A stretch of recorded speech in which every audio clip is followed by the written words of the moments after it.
successful people. Welcome to the Iron Fire Success Channel. On this channel, we're going to give you information, motivation, and inspiration to achieve your goals and your dreams. We're going to focus primarily on new construction home building, but we are also going to give you information about goal setting, overcoming obstacles, and we're going to share some strategies for success as well. I'm DK. And I'm Mo. Thank you for joining us on our channel. In this video, we're going to talk about three topics.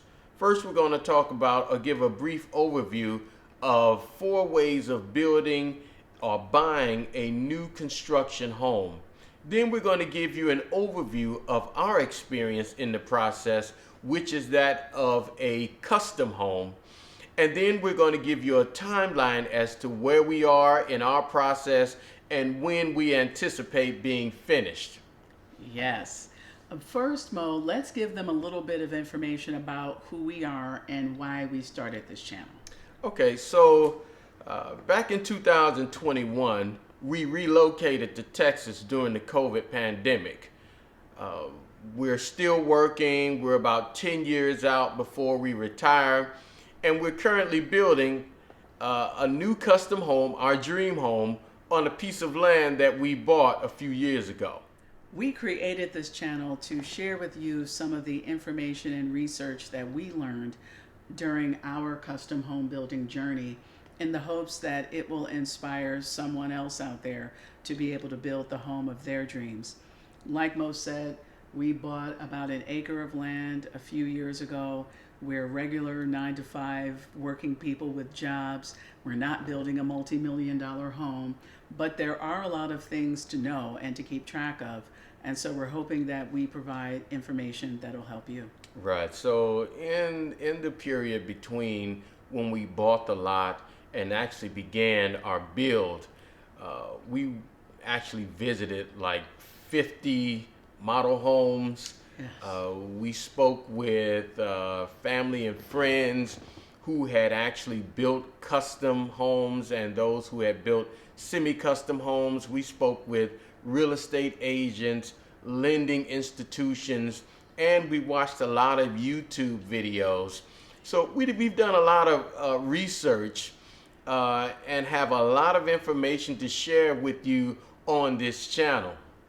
So we're hoping that it helps somebody else out there the way other videos helped us. So we're going to post videos every other week. And on the first Monday of every month, we're going to have our new home update, because who wants to watch an update of the same thing every week? We don't want to post one unless something's actually different. We also have an Iron Fire Success blog where we're going to have information about the overcoming obstacles, reaching goals, success strategies. And when we use charts or flyers on this channel, we're going to post them there, so that way if you want to download it or look at it later, you can. Let's get into the 4 ways of buying or building a new construction home. I'm going to put up some charts and I'm just going to give you the highlights to set the foundation for what you're going to hear from Mo next and in future videos. So the 4 ways of buying or building a new construction home may not be all the ways out there, but it's just the ways that we know of from our research and experience. The first way is by buying a production home. We're currently renting a production home. A production home is a home where you'll see that one or a handful of builders have built every home in the neighborhood. Usually they look pretty similar in exterior appearance and style.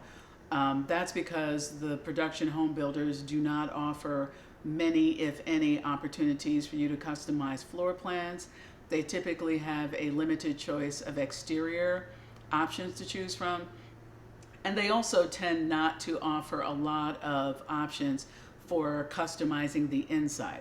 Things like cabinet style or color, for example, that a lot of people like to choose themselves. They offer it, but it just might not be a wide array of selections. A production home is typically built faster than the other kinds of homes, and I think that's because there's the limited choices, so it tends to keep costs down, keeps the production timeline going. And that's why it's a good choice and a popular choice among first-time home buyers and investors and people who just don't want to have to make a whole bunch of decisions to be able to move into their new home. The second way of buying or building a new home is by using a semi-custom home builder. Now, in semi-custom homes, the builder may also be doing all the homes in a neighborhood, but they will offer you way more options in terms of the exterior appearance, floor plans, customizing floor plans, adding or taking away rooms, moving things around. Semi-custom builders also offer way more options in terms of choosing the interior finishes and selections, flooring, cabinet configuration, cabinet color, bathroom style. A lot of options are offered by semi-custom builders. That's why, from what we are seeing, this is a popular choice for a lot of people. Your home could be as economical or as luxurious and fancy as you want with a custom build. The third way of building or buying a new construction home is a custom build. That's what Mo and I are doing. In this situation, it requires a lot more time, effort, money. However, you have a lot more flexibility. That's because, one, you get to choose the lot where your house is going to sit. You choose who you want to build the house. You design it, the floor plan, what's in it. Everything is up to you in a custom build. The fourth way of building a new construction home is by using a method called buying a spec home. A spec home is a new construction home where the builder has already picked everything. They picked the floor plan. In many cases, they picked what's going to go in the home already, and you just come along and buy an already built home.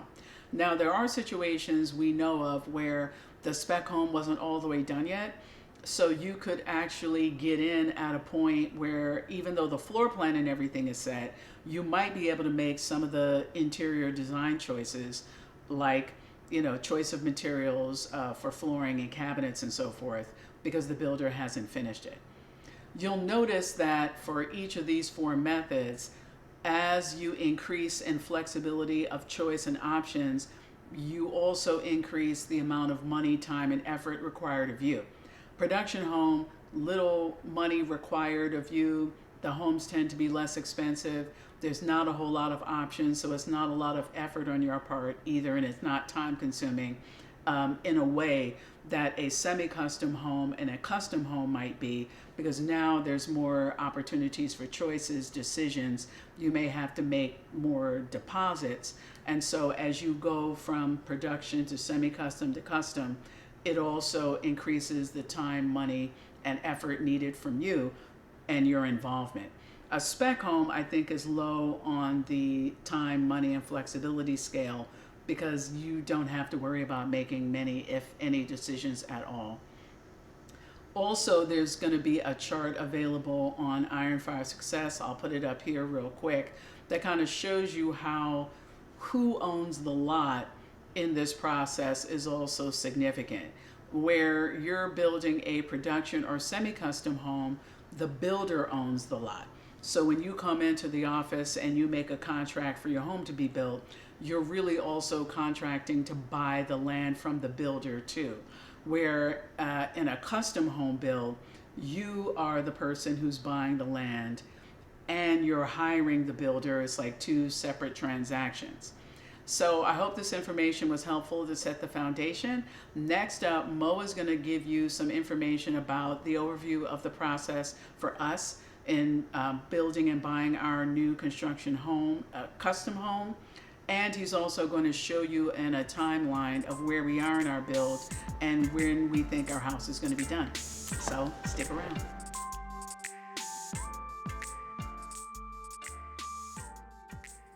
Here's some footage and photos benchmarking our custom build process. First, the lot was cleared of any trees and shrubs where the foundation was going to be poured and the house was going to sit. After the lot was cleared, it was ready for the forms to be set. Now, forms are basically an outline of the shape of the foundation and the shape of the home. These wooden boards also called forms, are used to hold the concrete in place until it dries. After the concrete dries, the forms are pulled away. What you're seeing now is an outline of our actual home. Once the forms were set and pre-foundation preparations were completed, it was now time for the foundation pour. After the foundation pour, it's on to framing. All right, that's it for this video. Thanks for joining us. If you found the content useful or you heard something that you like, please subscribe to our channel and hit the like button. And also hit that notification bell so that way you'll be notified when we have new videos posting. And leave us some comments, please. This will help us know what you found to be helpful and let us know what we should include in our future videos. Until next time, be peaceful, count your blessings, and God bless you.